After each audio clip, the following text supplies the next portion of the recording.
Perang dagang AS-China kembali memanas. Setelah AS di era Donald Trump menaikkan tarif impor barang China hingga 100% untuk mobil listrik dan 10% untuk ribuan produk lainnya, China membalas dengan tarif 15 hingga 25% untuk batu bara, gas, dan produk AS lainnya. Tapi mengapa China tampak tak gentar? Apa strategi raksasa Asia ini menghadapi tekanan ekonomi terbesar di dunia? Sejak 2018, pemerintahan Trump memulai perang dagang dengan China, menuduh praktik perdagangan tidak adil dan pencurian teknologi. Tarif impor AS terhadap produk China mencapai miliaran dolar, termasuk lonjakan 100% untuk mobil listrik seperti BYD dan Wuling. Tapi di 2024, langkah ini kembali diintensifkan dengan tambahan tarif 10% untuk produk elektronik, tekstil, dan manufaktur. China tak tinggal diam, mereka membalas dengan menaikkan tarif untuk batu bara AS jadi 15%, gas 15%, minyak mentah 10%, dan mesin pertanian 10%. Ini pukulan telak bagi industri energi dan agrikultur AS yang mengandalkan pasar China. Lalu, bagaimana China tetap stabil meski dihantam tarif AS? Rahasianya ada di 3 strategi ini.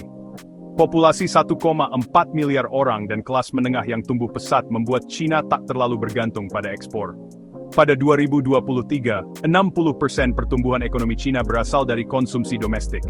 AS mungkin pasar penting, tapi bukan satu-satunya. China memperkuat hubungan dengan negara BRI, Belt and Road Initiative. Ekspor ke ASEAN naik 20% di 2023, sementara investasi di industri kritis seperti baterai lithium di Afrika dan Amerika Selatan menjamin pasokan bahan mentah tanpa intervensi AS. Dengan program Made in China 2025, negeri ini mengurangi ketergantungan pada teknologi AS. Huawei sudah produksi chip 7 nanometer tanpa TSMC, sementara BYD jadi produsen mobil listrik nomor 1 dunia, menggeser Tesla. Balasan China justru membuat AS kelimpungan.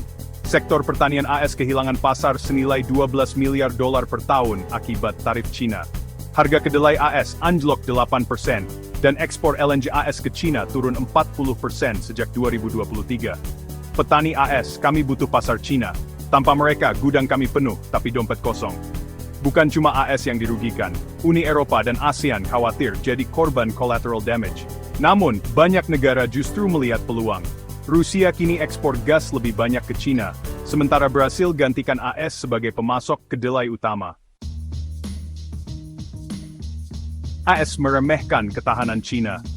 Mereka punya cadangan devisa 3,1 triliun dolar, utang rendah dan kemampuan manufaktur yang tak tertandingi. Sementara AS masih bergantung pada China untuk rare earth dan produk manufaktur murah. Di sisi lain, AS juga tak mau mengalah. Biden dan Trump bersaing menunjukkan sikap keras ke China untuk dukungan politik. Tapi, rakyat AS mulai lelah. Inflasi akibat perang dagang membuat harga barang elektronik dan mobil melambung. Perang dagang ini ibarat catur antara dua raksasa. AS punya kekuatan teknologi dan militer, tapi China punya skala, kecepatan, dan strategi jangka panjang. Satu yang pasti, perang ini tak akan selesai dalam semalam, dan dunia harus bersiap menghadapi gejolaknya. Yang menang bukan AS atau China, tapi negara yang bisa beradaptasi dengan peta perdagangan baru. Bagaimana pendapatmu? Tulis di komentar. Jangan lupa subscribe untuk update terkini soal ekonomi global. Sampai jumpa di video berikutnya.